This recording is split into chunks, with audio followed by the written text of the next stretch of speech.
How to stop group chat invitation on WhatsApp. If you want to limit the numbers of people that will be able to add you on WhatsApp without your permission, this is how to go about the settings. You proceed to your WhatsApp account.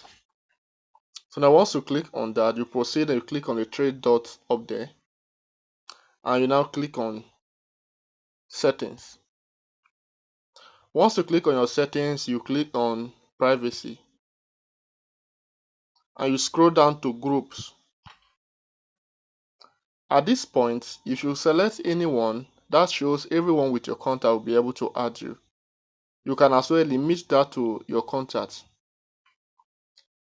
This will now prevent other people from adding you apart from the contacts in your phone. So this is how to stop group chat invitation on WhatsApp. Remember to subscribe, don't forget to like and share if this tutorial is helpful to you. Thank you.